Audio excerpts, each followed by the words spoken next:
Spirit sword की episode 5 में। तो मैं हूँ मांगा एम्प्टी टाइम और आप एपिसोड की शुरुआत में अगले दिन कोई दरवाजा लात मारकर खोलकर कहता है, जिंग बाहर निकलो, नहीं तो मुझे रूथलेस होने का दोष मत दो। जिंग बाहर आकर कहता है, चू यान तुम हाँ क्या कर रहे हो। यान कहता है, जिंग कल शुई फैमिली में आपके साथ जो हुआ वह पूरे शहर में जाना गया, और एक बेकार कुतिया जिसने शुई जिंग से शादी की। और जिंग की कॉलर पकड़कर कहता है, लेकिन तुम पट्रियार्क्स गोल्डन सील अभी तक मुझे नहीं सौंपी है। जिसकी वजह से जिंग यान को थप्पड़ मार कर कहता है, यह थप्पड़ इसलिए है क्योंकि आपने जियान का अपमान किया है। उसके बाद यान को थप्पड़ पड़ने की वजह से सोचता है, क्या चल रहा है, मैं टेम्परिंग बॉडी का क्वाड्रुपल हेवन में हूँ। तब भी मुझे यह भी नहीं पता कि उसने अभी अभी कैसे मूव चली। लेकिन तभी जिंग यान की दूसरी गाल में थप्पड़ मारकर कहता है, यह दूसरा थप्पड़, और अब तुम जा सकती हो। यान गुस्से में आग बबूला होते हुए कहता है, तुम मरना चाहते हो, और हथियार के साथ साथ हौरा निकालते हुए कहता है,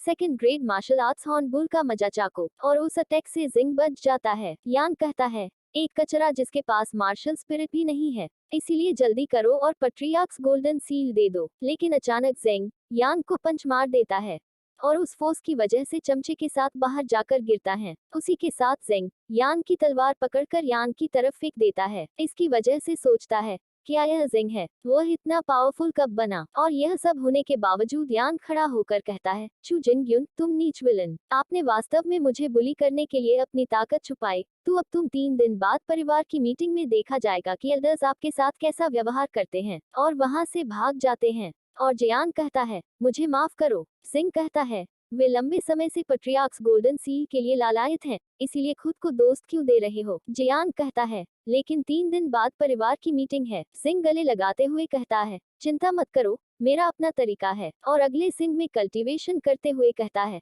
अनएक्सपेक्टेडली यान सेकंड ग्रेड मार्शल स्पिरिट को कंडेंस कर सकता था, इसीलिए ऐसा लगता है कि यह मेरी मार्शल स्पिरिट में सुधार करने का समय है। और फर्स्ट ग्रेड मार्शल स्पिरिट मिलता है, जो कि टूटी हुई लोहे की तलवार था। इसे देखकर ऐसा लगता है कि लोहार की दुकान किस तलवार से भी बहुत कमजोर है। लेकिन मेरे पास अननेम्ड सीक्रेट कोड है, जो अन्य मार्शल स्पिरिट्स को खा सकता है। और एक्टिवेट करते हुए कहता है, वुलिंग का जन्म तब होता है जब लोग अपनी विशेषताओं के साथ हेवन और अर्थ की ऑरा को महसूस करते हैं। और हर कोई मार्शल स्पिरिट रख सकता है और अपने आसपास प्रैक्टिस कर सकता है। हालांकि मार्शल स्पिरिट्स की अलग अलग एट्रीब्यूट्स होती हैं, लेकिन उनकी अलग अलग ताकत और कमजोरियां भी होती हैं। लेकिन इसे 9 ग्रेड में डिवाइड किया गया है। रैंक 1 सबसे कमजोर और सबसे कचरा है। रैंक 9 हाईएस्ट लेवल है, और मार्शल आर्ट्स का स्तर हायर लेवल होगा। कल्टिवेशन की गति उतनी ही तेज होगी। हालांकि वुलिंग का स्तर जन्मजात होता है, और इसे प्रैक्टिस से नहीं बदला जा सकता है। और पानी में 1000 चंद्रमाओं की तरह उन्हें एक्सफेंग शहर में नंबर 1 जीनियस कहा जाता है, क्योंकि उनके पास relatively high 4th rank martial spirit है। लेकिन तभी अचानक दर्द होने लगता है, और तलवार को देखते हुए कहता है, यह नेमलेस सीक्रेट टोम वास्तव में पावरफुल है।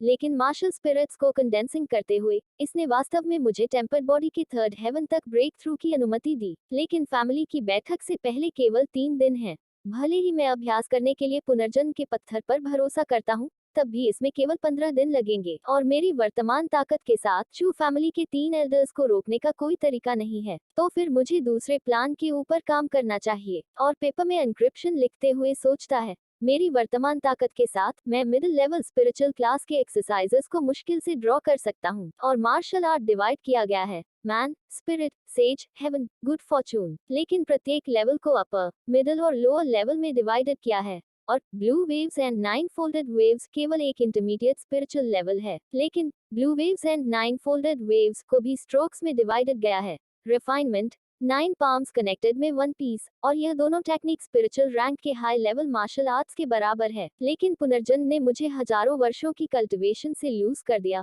और मैंने कभी नहीं सोचा था कि इस तरह के लो एंड एक्सरसाइज को ड्रॉ करना इतना तकलीफदेह होगा। लेकिन तब भी एन्क्रिप्शन लिखकर खत्म कर देता है, और उस बुक का नाम ब्लू वेव्स और 9 फोल्ड वेव्स